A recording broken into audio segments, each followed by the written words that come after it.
what's good? This is your girl, the Bronze Goddess, and I'm actually here today to shoot a story time video. I will not lie to you guys, this might be my first and last story time video. Unlike a lot of people I've seen on YouTube, I don't have all these life-threatening shenanigans that I've been into. You know, thank God, thank the Lord for His mercy and His grace. But there was this one time that the cops had my husband and I at gunpoint, and that is exactly what I'm going to talk to you guys about today. This is not clickbait. We were literally at gunpoint. Now let me tell you about how the story actually comes about. So this story actually takes place years and years and years ago, about 10 years ago. Hubby and I had just bought our first home. We were so excited and so grateful for it.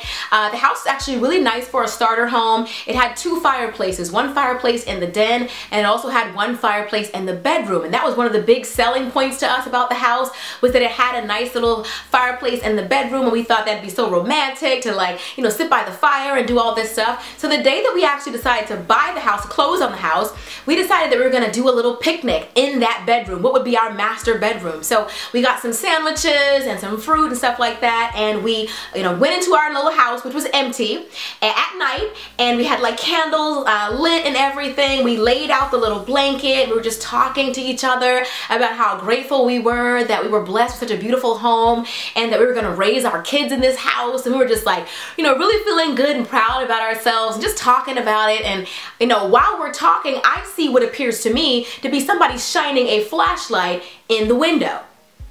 This is like a two-story house. I could feel like somebody was like shining a light in there, and I told my husband, I was like, somebody is trying to like break in, or who is that? Like somebody just shined a light in the window. And he's like, for real? And I'm like, yeah. So we're like, oh my God, somebody trying to break into our new house. So we're like going down the stairs, and sure enough, you could see like somebody shining a flashlight in the windows downstairs. And somebody is actually going so far as to try to jimmy the lock on the sliding door.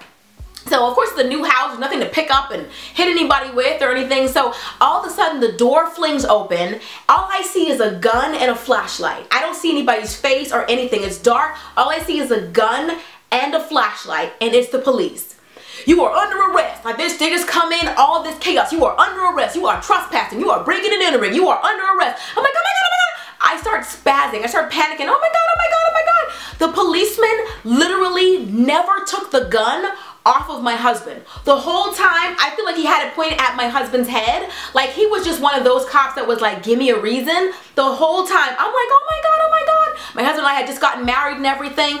And the cops were like, you are breaking and entering, you are breaking in, and all this stuff. And I'm like, oh my God. I said, first of all, this is our house. I said, if we broke in, where is the broken glass? Where is the broken glass? And he started looking around. I said, we didn't break in. We have a key. This is our house. We just bought this house. We used a key to get in. He's like, you have a key? And we're like, yes. He's like, go over there and open the door. So my husband takes the key. The policeman, again, flashlight and gun pointing at my husband's head the whole time. My husband's looking up at the light. He's like shaking like a leaf, like just shaking. And then he finally turns the little door or whatever, and you can see that it's definitely the key to open the door. Instantly, everything decompresses. This huge, chaotic experience instantly goes down. He's like, whew. Well, you know, welcome to the neighborhood. You guys may want to go ahead and introduce yourself over to your neighbors across the street, because they actually called the cops, thought you were breaking in. I look outside, people are standing on the porch, people looking through the window, everybody's kind of like, you know, just being nosy neighbors. And the policeman's like, you guys have a good night. Skeet. He runs off into the darkness. My husband, oddly enough, he too instantly decompresses. He's like, hey, oh well, we're gonna go over to the neighbors and go introduce ourselves and let them know that we're new to the neighborhood and that we're moving in. And so he's about to go over there. He's like, coming with me? I'm like, no. I was the only one who was still like traumatized. To this day, I have never really given all of my neighbors a good fair shake. I know that's wrong. They've invited us over to their house for dinner, and all these kind of different things have happened throughout the years. We've moved since then, but I'm just saying, like, I've never really given any neighbor a chance. I feel like I've been traumatized by the idea of people being nosy and get your man shot. I know it's too much. I know it's extra. I know I'm doing the most and overreacting.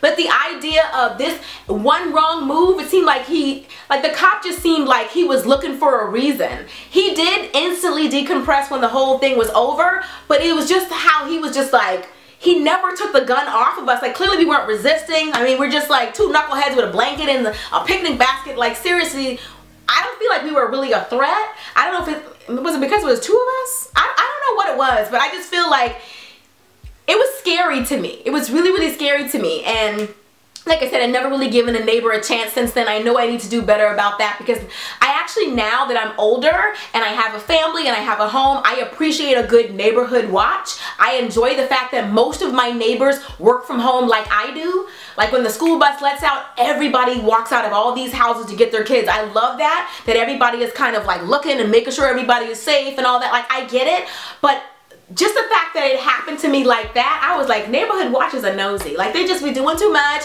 they extra, and all of that. But anyway, that has been it for my story time video, held at gunpoint by the cops. It was a scary situation that it's been 10 years and I still, as you see, I still get hyped when I talk about it because it was so traumatic. I have never been at gunpoint before, and God willing, never again. But anyway, I love you guys, and let me know if you enjoyed this video. If you did, please thumbs up, and I'll see you guys in the next one. Till next time, later divas and dudes, deuces honey.